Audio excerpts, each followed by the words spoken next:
Hey, everyone. Welcome back to my channel. I'm Lisa, and today, I'm opening up about a story that completely reshaped my life. This isn't just a love story, it's a journey through heartbreak, self-doubt, healing, and finding myself when I thought I'd lost everything. If you've ever loved someone so much it consumed you, or if you've felt the pain of a broken heart but still found a way to rise, this one's for you. It's a long story, so grab a cozy blanket, a warm drink, tea, coffee, whatever's your vibe, and settle in. I hope this story makes you reflect on what love really means, not just for someone else, but for yourself. Let's dive in. I was 23 when this all began. I just graduated from university with a marketing degree and moved to a new city, a big, vibrant place buzzing with energy. I rented a tiny apartment with creaky wooden floors, a lumpy couch, and a window overlooking a noisy street filled with honking cars and flickering neon signs. I landed my first real job at a small marketing agency, and I felt like I was standing at the edge of something huge, like life was about to unfold in ways I couldn't even imagine. But deep down, I was a little lost. You know that feeling when everything looks good on the outside, job, new place, new start, but inside, there's this quiet ache?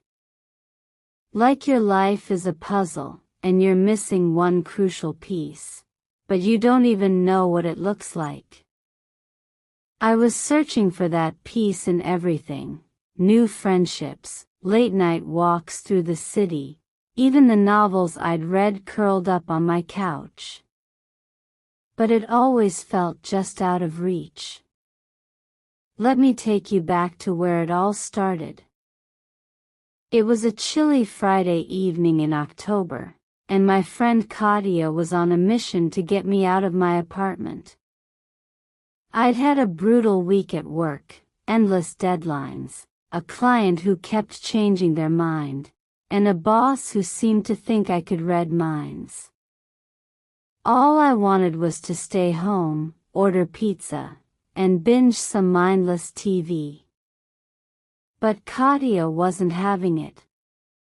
"Lisa, you're not spending another night moping on your couch," she said over the phone, her voice equal parts teasing and insistent. "There's a party tonight, and you're coming. It'll be fun." I groaned but gave in, throwing on a sweater and a pair of jeans, not expecting much. The party was in a trendy loft downtown, exposed brick walls, fairy lights twinkling like stars, music so loud you could feel it in your chest. I stood in a corner, clutching a glass of cranberry juice, watching people dance and laugh, thinking, okay, I'm here for an hour, then I'm out. And then he walked in, Artem. I noticed him the second he stepped through the door. He was tall, with dark, curly hair that fell just over his forehead, wearing a faded denim jacket and a smile that seemed to light up the whole room. He was joking with a group of friends, telling some story with big hand gestures, and everyone around him was cracking up. But it wasn't his charisma that hooked me, it was his eyes. They had this depth, this quiet intensity, like he'd seen parts of the world I hadn't yet discovered. I'm not usually the type to approach strangers. I'm more the blend into the background kind, but something about him pulled me in. Maybe it was his laugh, warm and infectious, or maybe it was just a gut feeling whispering, go talk to him." So, I did. I walked over, heart pounding, and somehow managed to say something semi-coherent about the music playing.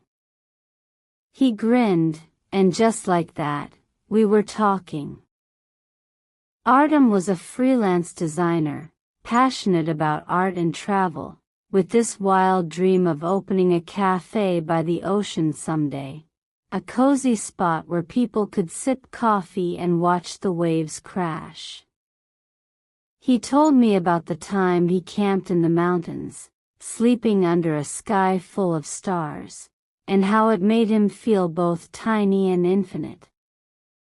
I listened, completely drawn in, as the party faded into the background. We ended up on a couch in the corner, talking until the early hours, barely noticing as the crowd thinned and the music softened. When I got home at dawn, my heart was racing, and I couldn't stop smiling. This wasn't just a random conversation. It felt like the start of something big. A few days later, Artem texted me, "Hey, Lisa, want to grab coffee or maybe just wander around?" I said yes, and soon we were strolling through the city at night, holding hands under the glow of streetlights. He'd point at the sky, naming constellations, Orion, Cassiopeia, and I'd nod along, pretending I understood, when really I was just lost in the sound of his voice. Artem had this incredible ability to make the world feel magical. He'd pause to admire the way a shop's neon sign reflected in a puddle or stop to listen to a busker strumming a guitar on a street corner. "Look at this, Lisa," he'd say, his eyes bright. "The world's full of tiny miracles." I fell in love not just with him, but with how he made me see life differently, brighter, fuller, alive. Our relationship took off like a rocket. Within a month, we were inseparable. We'd drive out of the city for picnics, spreading a blanket in a field to watch the sunset paint the sky pink and gold. We'd binge old rom-coms, curled up under a single blanket, laughing at the cheesy lines and stealing kisses during the credits. He'd sketch me in his notebook, quick pencil drawings of my face, my hands, the way I looked when I was lost in thought.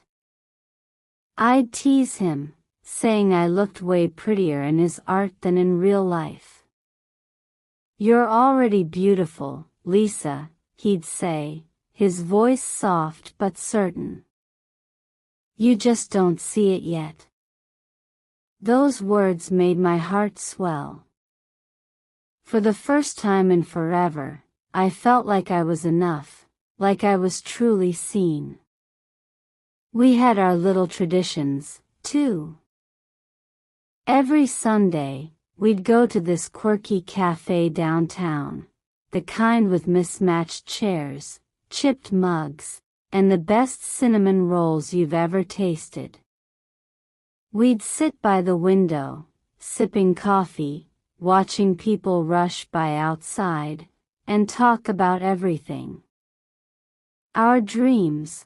He wanted to travel the world, I wanted to start my own marketing firm someday. Our fears. He worried he'd never live up to his own ambitions. I admitted I sometimes felt like I didn't belong in the fast-paced city. One Sunday, as we sat there, he grabbed my hand across the table and said, "Lisa, let's make a pact. Someday, we'll travel the world together. Just you, me, and a backpack." I laughed, my heart soaring, and said, "Deal." I could already see it, us hiking through misty mountains, wandering through colorful markets, chasing sunsets in places I'd only seen in photos. It felt like we were building something unbreakable. But life has a way of throwing curveballs when things seem too perfect. About 6 months in, I started noticing changes in Artem. He wasn't texting as much anymore. Where we used to send messages back and forth all day, silly memes, random thoughts, now I'd wait hours for a reply, if he replied at all. He'd cancel plans last minute, blaming late nights at work or just being too tired. At first, I brushed it off. He's just stressed, I told myself. Everyone goes through rough patches. But the doubt started creeping in, like cracks in a foundation. Was I doing something wrong? Was he losing interest? I tried to be the perfect girlfriend, cooked his favorite pasta with homemade sauce, planned surprise movie nights. But he still seemed distant, like he was somewhere else even when he was sitting right next to me. I started overanalyzing everything. I'd replay our conversations in my head, searching for clues. Had I said something to upset him? Was I too clingy? Too boring? One night, I remember lying awake in my apartment, staring at the ceiling, the city lights casting shadows on the walls. I pulled out my phone and scrolled through our old texts, trying to pinpoint when things had changed. There was a message from a few months back, "Lisa, you make every day better." My eyes stung as I read it. Where had that Artem gone? I started doubting myself, wondering if I'd been too much or not enough. The uncertainty was suffocating. There was this one moment that broke me. We'd planned to go to a concert, an indie band he loved, one we discovered together early on.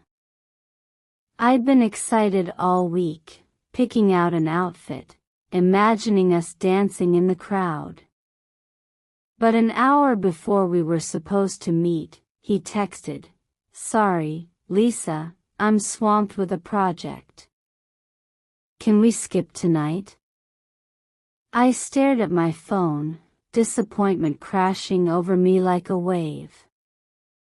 It wasn't just the concert, it was the third time that month he'd bailed. I felt like I was losing him, and I didn't know why. I typed out a reply, "Okay, hope you're alright," but my fingers hovered over the send button. I wanted to say more, to ask what was wrong, but I was scared of the answer. Finally, I couldn't take it anymore. One evening, we were at his apartment, sitting on his old, lumpy couch with mugs of chamomile tea. The air felt heavy, like a storm was brewing. I took a deep breath and said, "Artem, what's going on? You're not yourself. If I'm doing something wrong, please tell me. I just want to understand." He stared at the floor, his fingers tracing the rim of his mug, silent for what felt like an eternity. Then he spoke, his voice low. "Lisa, I don't know if I'm ready for something this serious. I feel like I'm losing myself." Those words hit like a freight train. Losing himself? What did that even mean? Wasn't I part of his life, his happiness? I tried to keep my voice steady, asking what I'd done, what I could fix, but he just shook his head. It's not you, it's me, he kept saying. That phrase, it's like a slap in the face. It feels like an excuse, like you're not worth a real explanation. I don't remember much of what happened next. My heart was pounding, my eyes burning with tears I refused to let fall in front of him. I grabbed my scarf, my phone, whatever pieces of myself I could gather, and left. He didn't try to stop me. When I got home, I collapsed onto my bed and let it all out. I cried until my throat ached, screamed into my pillow, typed out long, rambling messages I never sent, messages begging him to explain, to come back, to tell me I was enough. I felt like someone had ripped my heart out and left a gaping hole. Why wasn't I good enough? What could I have done differently? I spent hours, days, replaying every moment of our relationship, searching for the mistake I'd made. But there were no answers, just an endless ache. The months that followed were a blur of gray. I went through the motions, got up, went to work, smiled at colleagues, but inside, I was crumbling. My coworkers would ask how I was, and I'd say, fine, but it was a lie. Friends tried to pull me out of it, inviting me to dinners, game nights, even a weekend trip, but I couldn't shake the weight.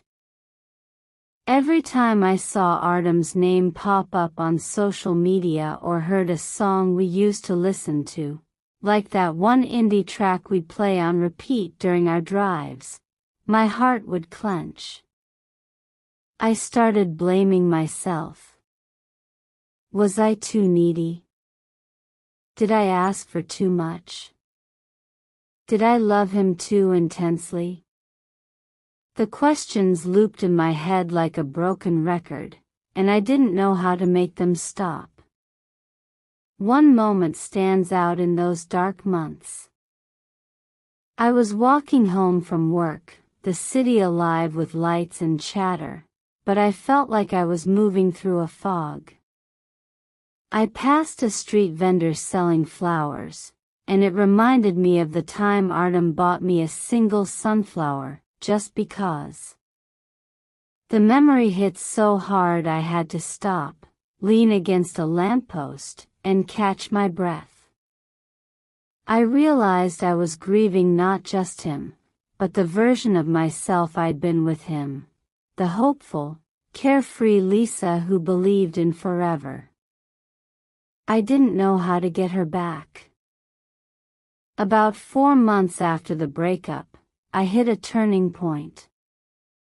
I was sitting in our old cafe, the one with the cinnamon rolls, scrolling through my phone to distract myself from the memories tied to that place. I wasn't looking for anything specific, but there it was, a post from Artem. He was in another city, standing next to a girl I didn't know. They were laughing, arms around each other, and the caption read, "New beginnings." My stomach dropped. Tears welled up, right there in the middle of the cafe, and I felt like I was breaking all over again. But as I sat there, staring at that photo, something shifted. I was done. Done crying, done waiting for answers, done letting this pain define me. I was tired of being a shadow of myself. I wanted my life back. I started small because that's all I could handle. I signed up for salsa classes, something I'd always wanted to try but was too scared to. The first few lessons were a disaster. I tripped over my own feet, forgot the steps, felt like everyone was staring at the awkward girl in the back.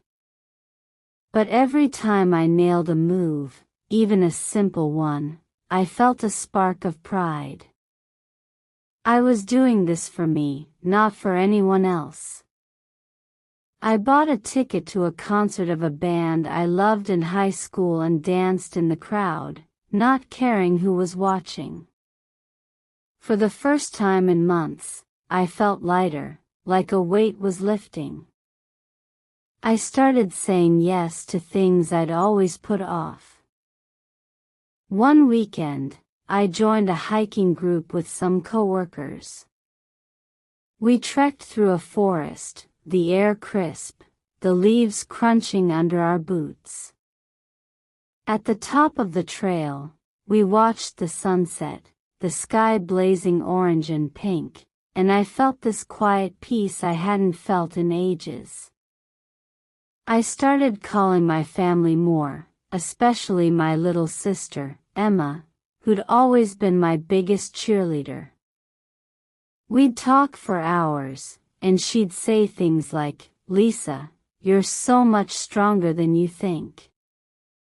Slowly, I started to believe her. I also rediscovered old passions. In high school, I used to love writing, short stories, journal entries, anything to get my thoughts out. But I'd stopped when life got busy. One night, feeling restless, I pulled out an old notebook and started writing again. At first, it was just a way to process the breakup, pages of anger, sadness, confusion. But then it turned into something else, stories about hope, about characters who faced loss and came out stronger. Writing became my therapy, a way to make sense of the chaos in my heart. Then, I took a bigger leap. I'd always loved photography but never thought I was good enough to take it seriously. So, I enrolled in a beginner's photography course at a local community center. The first class was terrifying, showing my work to strangers, worrying it wasn't good enough. But the teacher, a kind woman named Maria, saw something in my photos. "You have a unique perspective, Lisa," she said. "You capture emotion." That feedback lit something up inside me. I met incredible people in that class, including a guy named Sasha, who became a close friend. We'd go out to shoot sunsets, city streets, anything that caught our eye, laughing at our blurry shots and celebrating the good ones. One evening, as we sat on a hill watching the sky turn pink, he said, "Lisa, you've got a real eye for this. You see things other people miss." That meant more to me than he could know. With every step, every dance class, every hike, every photo, every story I wrote, I felt the pain of losing Artem fade a little. It wasn't gone, but it wasn't my whole world anymore. I started posting my photos online, and to my surprise, people loved them. Strangers left comments saying my pictures made them feel something: hope, nostalgia, joy. That gave me a new kind of confidence, one that didn't depend on someone else's approval. About a year after the breakup, I ran into Artem at our old cafe. He was sitting alone, staring at an untouched coffee, looking like he hadn't slept in days. We talked, and it was strange, familiar, but distant, like meeting a character from a book you read long ago. He told me his new relationship had crashed and burned, that he'd made mistakes. I was an idiot, Lisa," he said, his voice heavy. "You were the best thing that ever happened to me." I waited for the old ache to hit, the butterflies, the longing. But they didn't come. Instead, I felt calm, grounded. I didn't need his words to feel whole anymore. I thanked him, wished him well, and walked away. For the first time, I felt truly free. Now, I'm 25, and I'm living my life on my terms. I travel when I can. Last month, I took a solo trip to a coastal town, spending hours photographing the waves crashing against the rocks. I'm working on a big project at work, pitching ideas I used to be too shy to share. I'm still writing, still taking photos, and I've even sold a few prints, which feels like a dream come true. I'm meeting new people, and while I'm not rushing into a new relationship, I know my heart is open to love, the kind that lifts me up, not pulls me down. This story isn't about finding the one or wrapping everything up with a perfect Hollywood ending. It's about finding myself. It's about how heartbreak, as devastating as it is, can be the start of something beautiful, a stronger, truer version of you. If you're out there right now, nursing a broken heart, feeling like you'll never be whole again, listen to me, you will. You're stronger than you know. And maybe, just maybe, this pain is leading you to the person you're meant to become. Alright, guys, I want to hear from you. Have you ever gone through a breakup that felt like the end of the world, but somehow led you to a better version of yourself? What helped you heal? Drop your stories in the comments. Let's lift each other up. If this story resonated with you, give it a like, hit that subscribe button, and let's keep sharing our journeys together. Thanks for being here, and I'll see you in the next one.